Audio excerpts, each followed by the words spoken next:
Larry Holder, Jeff Duncan here with you, and the NFL Scouting Combine is hot and heavy. Of course, we've got our own Josh Katzenstein and Herbie Teope up there getting all the news and notes, and it's prospect time. It's really the beginning of the prospects. I know you have the Senior Bowl, but this is really where you get the juniors are involved. So your Darius Geises of the world, your Arden Keys of the world, just to name a few, they're going to be meeting with NFL teams. They're going to be doing the on-field drills. The medical is a huge thing.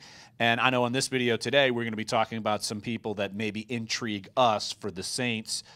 Jeff, I know you've got a couple of positions. I'm going to focus in on the edge spot. But, Jeff, who are some guys that you're looking to see what they can do in the Combine coming up this week? Well, I think you have to start to prepare for the draft here and look at where the Saints are selecting.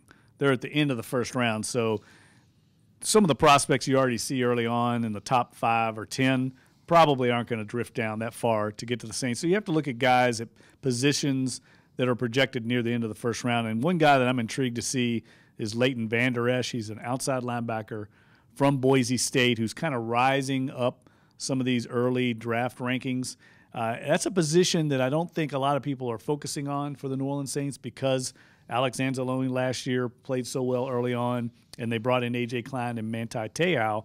But I think they could use an upgrade there. And this is a guy who comes from a small town in Idaho, that is kind of a self-made player and made himself into a top prospect. And I could see them looking at him at strong side linebacker, and you've got Anzalone at weak side linebacker and A.J. Klein in the middle, and all of a sudden you've got a very good linebacker core. I think the Saints need to look at anybody that can make plays on defense and upgrade their defense. So I'm not going to rule out a player like him at an outside linebacker spot. And one player I'm looking at, and I guess we'll just bounce back and forth here, I'm curious to see a guy like Harold Landry. I know the projections right now in the mock drafts, maybe he's 20 to 25, and, of course, the Saints are at 27. But he's someone who was very productive in 2016. I think he led the all college football in sacks. I think he had 16.5 sacks. But then in 2017 had some injury concerns. So this is a big week for him as far as medical, if he's ready to go.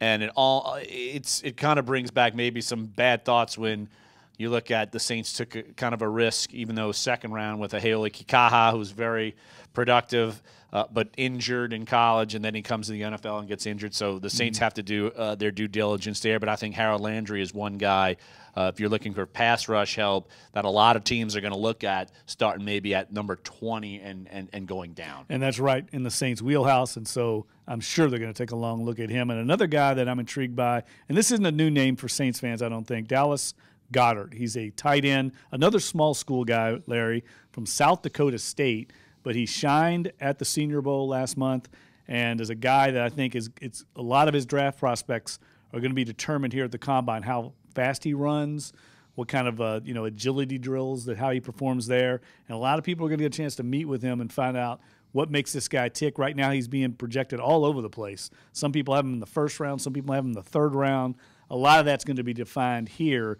But I think the Saints certainly could use an upgrade at tight end. And even if they like the tight ends they have now, they can certainly look to the future because a lot of the guys they have, including Kobe Fleener, are not going to be under contract in the future or have some injury concerns. So I think they could use a developmental player like him. And everything you read about him, he's a big-time athlete and a guy that could be in the mold of a Jimmy Graham down the road. And I also think staying along the edge, the ultimate mystery guy that I know the Saints are going to be interested in, a lot of other teams are going to be interested in talking to this person, and it's Arden Key from LSU. No doubt. You can't deny his talent and ability when everything's right. But last year, a lot of things went wrong. Stepped away from the team, whether it was disciplinary or not, whatever. Injuries, gained weight. It was a really bad 2017 season for Arden Key, and yet he's still hovering around the end of the first round, maybe going in the second round. If he does well in the Combine, I'm sure people may be willing to take a risk on him, but this is somebody you've got to make sure he could stay on the field, whether it's injury or issues-wise. Right. And so I know the Saints are going to want to talk with him, and they only have a handful of interviews you're able to do. It's either 50 or 60, and obviously there are 300 people in the Combine, so you can't interview everyone, but I'm sure Arden Key's agenda is going to be completely full with teams trying to meet up with him, and I would assume the Saints would be one of them. And he's got a rare, prized skill set. He can get after the quarterback. We all know that. All LSU fans know that.